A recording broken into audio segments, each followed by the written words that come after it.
Bonsoir mesdames, mesdemoiselles et messieurs, bienvenue à ce journal dont voici les principaux titres. Le président de la République quitte la capitale en direction de l'Inde pour participer au 3e forum Inde-Afrique.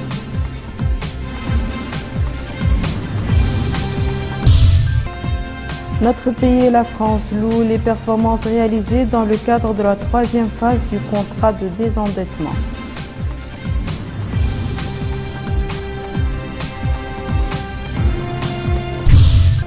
Plus de 11 000 km de pare-feu dans tout le pays, c'est l'objectif visé par la présente campagne nationale de lutte contre les feux de brousse.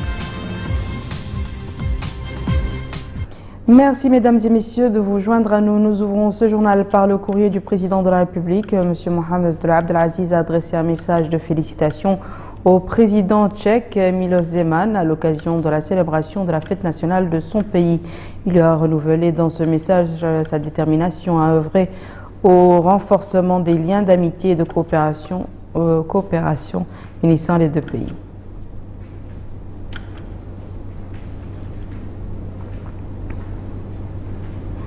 Le président de la République, M. Mohamed Abdelaziz, a quitté Nouakchott ce soir à destination de l'Inde, où il prendra part à New Delhi aux travaux du 3e Forum Inde-Afrique. Le président de la République a été salué à son départ de l'aéroport de Nouakchott par le Premier ministre, M. Yahya Al-Haddamine, des membres du gouvernement, de son chef d'état-major particulier, ainsi que de son directeur adjoint du cabinet, du Wali de Nouakchott-Ouest, et de la présidente de la communauté urbaine de Nouakchott. Le chef de l'État est accompagné au cours de ce voyage par une importante délégation comprenant des ministres, des chargés de mission et des conseillers de la présidence de la République et du directeur général du protocole d'État. Je vous le disais en titre, la 3e phase du contrat de désendettement et de développement a été appréciée par notre pays et son partenaire, la France. M. Sidi Ahmed El Raïs, ministre des Affaires économiques et du Développement, et M. Joël Meyer l'ont exprimé aujourd'hui à l'occasion de la réunion du comité d'orientation et du suivi du contrat de désendettement et du développement. Ce désendettement obtenu dans le cadre du Club de Paris permettra de financer de nouveaux projets de développement. Aminata Khan. Réunion du comité d'orientation et de suivi du contrat de développement et de désendettement phase 4.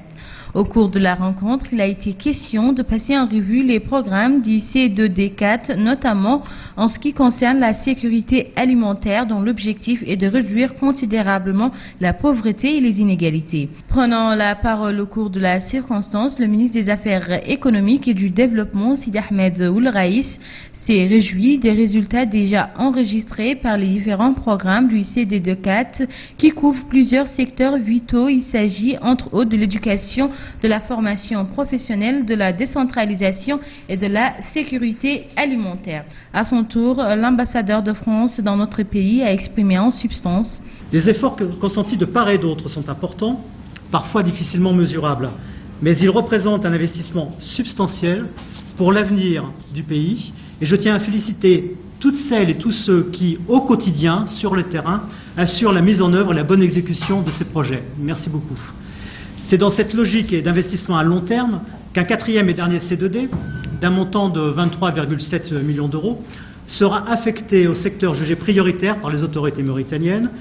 Ces actions, pour l'essentiel, s'inscrivant dans la continuité des précédentes affectations, avec élargissement toutefois à un nouveau secteur d'intervention, celui de la sécurité alimentaire, ceci afin de continuer les efforts de réduction de la pauvreté et des inégalités. Il importe de noter que le CD24 est d'un montant de 23,7 millions d'euros. Ces fonds sont affectés dans plusieurs secteurs prioritaires avec l'élargissement à un nouveau secteur, celui de la sécurité alimentaire et l'appui au programme Vaincre. La Fédération mauritanienne de football a abrité ce matin les travaux du projet Prévention des conflits et dialogue interculturel. Il s'agit d'un projet financé à hauteur de 6 millions d'euros par le ministère de la Jeunesse et des Sports et l'Union européenne. Son objectif est de protéger les groupes vulnérables, particulièrement la frange des jeunes, contre les dangers liés à l'extrémisme et la violence. Le point avec Bakar Baylaba. Les jeunes nés en même temps que la mondialisation auront à relever un certain nombre de défis défi de la compétence, défi du désir excessif de tout posséder, défi de la précarité, défi de l'extrémisme violent. Autant de défis qui interpellent notre société à accompagner les jeunes vers la voie du progrès et de la modération. Et l'atelier projet de prévention des conflits et du dialogue interculturel s'inscrit dans cette optique. Les jeunes subissent la mondialisation sous ses aspects économiques et sociaux, mais ont-ils été suffisamment informés de ces défis pour savoir comment y faire face? Le ministère de la Jeunesse et des Sports, sous la directive du chef du gouvernement, Son Excellence M. Yahya Ould Hadamine, a engagé une dynamique dans une démarche inclusive et participative visant à mettre la jeunesse du pays au centre du processus de développement pour une nation forte et prospère.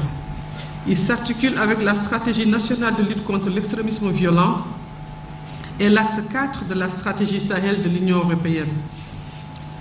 Ce projet revêt un caractère inclusif, gage de participation de tous les jeunes Mauritaniens et Mauritaniennes qui veulent bâtir une Mauritanie unie et fondée sur la formidable mosaïque de ces régions et de ces communautés, sans exclusion aucune.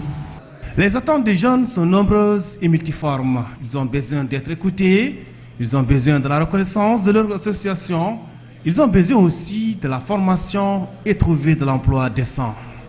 Partant d'une approche multidimensionnelle de l'extrémisme violent, notre projet entend offrir comme palliatif aux divers l'attente des jeunes identifiés comme vulnérables, un cadre organisationnel et des conditions matérielles favorables à leur sain épanouissement. Avec notre projet, les jeunes seront écoutés, valorisés, impliqués, formés et appuyés. D'autres intervenants se sont accordés à dire que la jeunesse a besoin de s'enraciner culturellement afin de participer activement au développement du pays. La jeunesse doit avoir la base solide qui lui permettra de résister aux assauts des dépravations sociales et de l'extrémisme violent. La ministre des Affaires sociales, de l'enfance et de la famille a visité aujourd'hui des directions relevant de son cabinet. Dr Fatma Habib s'est informée sur les conditions de travail et les problèmes auxquels fait face le personnel de ces directions, assurant qu'elle ne ménagera aucun effort pour que des solutions leur soient trouvées au plus vite. Moussa Ndiaye. Cette visite d'information, d'orientation et de prise de contact de Madame la ministre des Affaires sociales de l'enfance et de la famille, Dr Fatma Habib, dans certain nombre d'établissements relevant de son département, vient confirmer l'engagement des hautes autorités du pays pour promouvoir et protéger les franges de la société les plus nécessiteuses, tout en mettant l'accent sur l'importance de l'action sociale, de la solidarité nationale et l'appui aux activités des personnes handicapées en Mauritanie. C'est ainsi Madame Fatma Habib, ministre des Affaires sociales de l'enfance et de la famille, a visité les différents bureaux relevant de son cabinet avant de se rendre à la direction de la promotion féminine et du genre, au centre de documentation de son département, et plusieurs autres structures ont été également visitées. Pour évaluer cette visite d'information et de prise de contact, Dr Fatma Habib a précisé qu'elle a pu s'informer sur plusieurs aspects liés à la productivité des unes et des autres. À cette occasion, Madame la ministre des Affaires sociales de l'enfance et de la famille a exhorté les responsables de ces structures à prendre les mesures qui rapprochent les prestations de la direction des citoyens. Dr Fatma Habib a enfin précisé que son département ne ménagera aucun effort pour soutenir tout effort visant à la promotion des personnes handicapées et de l'enfance dans notre pays. Au cours de cette visite, Dr Fatma Habib, ministre des Affaires sociales de l'enfance et de la famille, a tenu des réunions avec les principaux responsables de son département dans le but de s'informer de près sur les problèmes que rencontrent non seulement les établissements relevant de son département, mais aussi trouver des solutions pour mettre fin aux obstacles que rencontrent les fonctionnaires du MASEF. Direction à présent le Hod al-Qarbi. Cette année, le ministère de l'Environnement et du Développement durable a choisi la localité de Akreday pour lancer la campagne nationale de lutte contre les feux de brousse, avec pour objectif la réalisation de plus de 11 000 km linéaires dans tout le pays. Mohamed Zemzem. Notre pays a connu cette année une très bonne pluviométrie avec une répartition spatio-temporelle satisfaisante dans toutes les wilayas agro-silvopastorales. Les variations des pâturages réalisées par les services techniques du département de l'environnement et du développement durable, conjointement avec ceux de l'intérieur et de la décentralisation de l'élevage, au niveau des wilayas agro-silvopastorales du pays, a confirmé la production d'une quantité importante de pâturage qui peut satisfaire les besoins du cheptel national pour une très grande partie cette année. C'est pourquoi le département a mobilisé des moyens de terrassement par le biais de la SNAT afin de protéger les pâturages contre les feux de brousse. Non loin d'Ayoun et précisément dans la commune de Benouman, le coup d'envoi a été donné par le ministre de l'Environnement et du Développement durable, M. Hamidi Kamara, en présence du wali du Hod al-Gharbi, M. Moulay Ibrahim ou Moulay Ibrahim, et les autorités locales de la wilaya. L'occasion pour le ministre de l'Environnement et du Développement durable de situer l'importance de ce programme. Cette campagne est basée sur 3 axes principaux, à savoir la réalisation et l'entretien des travaux de pare-feu mécaniques, la sensibilisation et la communication, et l'extinction des feux de brousse. C'est dans ce cadre, à l'instar des années précédentes, que le gouvernement du Premier ministre, M. Yahya Ould-Hademin, sur l'instruction de son excellence, M. Mohamed Abdelaziz, président de la République, mon département mène conjointement avec celui de l'élevage et de l'intérieur, cette année aussi, a décidé de lancer le démarrage de cette importante campagne nationale de protection du pâturage contre les feux de brousse dans votre belle wilaya. Monsieur le Wali, Mesdames et Messieurs, la campagne de cette année vise à réaliser 11 371 km linéaires de travaux de pare-feu répartis entre les wilayas comme suit. Hod al-Gharbi, Hod al-Sharqi, 2615 km linéaires. Hod al-Gharbi, 2564 km linéaires. Asaba, 1339 km linéaires. Guidimacha, 1060 km linéaires. De Gorgol, 1250 km linéaires. Le Brakna, 1343 km linéaires. Et le Trarza, 1200 km linéaires. La présente campagne, dont le coût global est de 475 millions de guillards, qui sera couvert entièrement par le budget de l'État, a pour objectif de diminuer de 35% le nombre de feux de brousse et de 55% les superficies brûlées par rapport à la moyenne nationale. D'assurer aux éleveurs le pâturage nécessaire en quantité et en qualité, surtout pendant la période de soudure. De sécuriser les réserves pastorales stratégiques du pays et préserver les écosystèmes. D'éviter la transhumance transfrontalière de nos populations et assurer leur sécurité. Et surtout, de réduire le recours à l'achat d'aliments bétail sur le budget de l'État pendant la période de soudure. Le maire de la commune de Benouman, M. Mohamed Ould Ahmedat, a souligné l'intérêt accordé par les pouvoirs publics à la protection des pâturages. Après cet échange de discours, la délégation a visité un échantillon de l'entretien des pâturages, l'occasion pour le wali du Hod al-Gharbi, M. Moulay Ibrahim ou Moulay Ibrahim, de rappeler que les autorités locales font tout pour l'implication des comités villageois dans la campagne de sensibilisation contre les dangers des feux de brousse. Quant au directeur général de la SNAT, M. Hamoudi ou Mohamed Sidi, il a précisé que le travail sera réalisé au bout de 3 mois, conformément au cahier des charges. Notons enfin que le ministre de l'Environnement et du Développement durable a clôturé les activités à Youn par une émission débat qu'il a animée dans les locaux de la radio, émission dans laquelle il a brossé les bilans de son département avant d'expliquer les principaux axes du programme pare-feu pour l'année 2015. Retour à Nouakchott, 18 000 tonnes de riz made in Mauritania a été vendu aujourd'hui par le ministère du Commerce, de l'Industrie et du Tourisme à un groupe de commerçants à raison de 175 000 ouguiya à la tonne. L'opération, d'après la secrétaire générale de ce département, vise à encourager la production locale du riz. Abdelrahman Hamad. Dans un souci de réaliser l'autosuffisance en matière de riz, les pouvoirs publics ont encouragé la riziculture et organisé des campagnes agricoles successives pour favoriser la production alimentaire nationale de cette denrée alimentaire. Des campagnes qui ont abouti à une augmentation remarquable de la production de riz et à l'amélioration de sa qualité.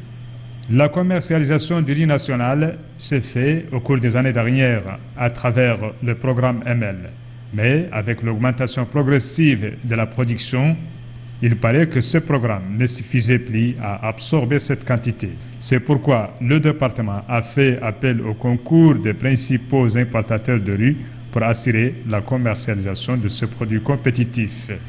La secrétaire générale du ministère de l'Agriculture, Mme El-Ali Mentmenkous, qui a donné le coup d'envoi de cette campagne de commercialisation, a indiqué dans un mot pour l'occasion que l'État a réalisé l'autosuffisance alimentaire de riz, révélant que la production a pu atteindre cette année 117 000 tonnes, soit l'équivalent de la quantité importée de cette denrée alimentaire. Selon le directeur général de la Sonimex, les magasins de la société sont ouverts d'ores et déjà devant les commerçants pour constater de près la qualité du produit. Pour les commerçants, la compétitivité du produit national et l'encouragement de la production sont les principaux motifs qui se profilent derrière l'achat du riz mauritanien. Aujourd'hui, ces importateurs sont disposés à collaborer, sont disposés à réduire le volume d'importation du riz pour placer le riz mauritanien. De son côté, la Sonimex étant déjà en exécution, elle est en train de prendre toutes les mesures nécessaires pour œuvrer à ce que la qualité qui va être acheminée sur le marché soit une qualité irréprochable et qui peut être comparée au riz importé. Aujourd'hui, le riz dont nous disposons, il est déjà de qualité beaucoup meilleure que un super qui est sur le marché. Nous tendons maintenant à produire un riz, et nous pouvons le faire en veillant à sa qualité, qui pourra concurrencer de façon très simple le riz flagrant qui est sur le marché aujourd'hui à plus de 200 000 ouvrières. La nouvelle stratégie suivie par l'État pour promouvoir le secteur agricole consiste à fournir l'appui aux agriculteurs, l'augmentation des périmètres agricoles, la mécanisation et l'amélioration de la qualité. Nous refermons ce journal par un rapide survol de l'actualité internationale en bref et en images. Abdul Adamaba nous amène en Asie du Sud-Est, secoué hier par un puissant séisme en Égypte, marqué par le deuxième tour des législatives et au Proche-Orient. Des centaines de personnes ont assisté aux funérailles d'Eyad Jardat, un jeune de 19 ans tué lundi dernier lors des violences avec les forces de sécurité israéliennes en Cisjordanie. Plusieurs femmes se sont mobilisées devant la maison de la victime. Des personnes se sont très tôt massées pour accompagner la dépouille mortière. Hébron, la plus grande ville de la Cisjordanie, est le théâtre de plusieurs scènes de violence, au cours desquelles 3 Palestiniens ont été tués. Les Égyptiens retournent aux urnes pour le second tour des législatives. L'opposition ne participant pas à ces élections qui sont jouées d'avance, au profit du président Abdel Fattah al-Sisi, venu au pouvoir après la destitution de l'ex-président Mohamed Morsi, issu des rangs du parti islamiste. L'affluence est faible à l'image du premier tour. Les Égyptiens sont appelés à élire le représentant au Parlement. Le séisme qui a frappé le Pakistan et le nord de l'Afghanistan a fait plus de 300 morts. Ce séisme a été provoqué par un glissement de terrain au Pakistan. L'armée pakistanaise et des équipes médicales ont été mobilisées pour venir en aide aux habitants des zones sinistrées. Des enterrements collectifs ont été organisés par les deux pays au moment où les secouristes tentent de retrouver des survivants. Voici à présent, mesdames et messieurs, le rappel des titres.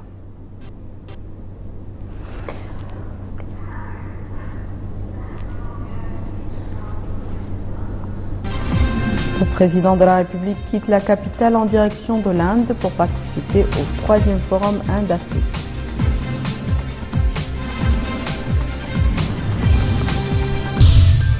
Notre pays et la France louent les performances réalisées dans le cadre de la 3e phase du contrat de désendettement.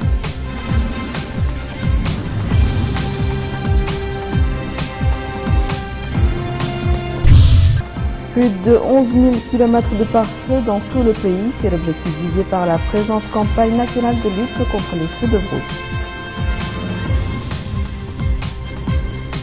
C'est la fin de ce journal, mesdames et messieurs. Merci à vous de l'avoir suivi. Merci de votre fidélité. On se retrouve la semaine prochaine, Inch'Allah.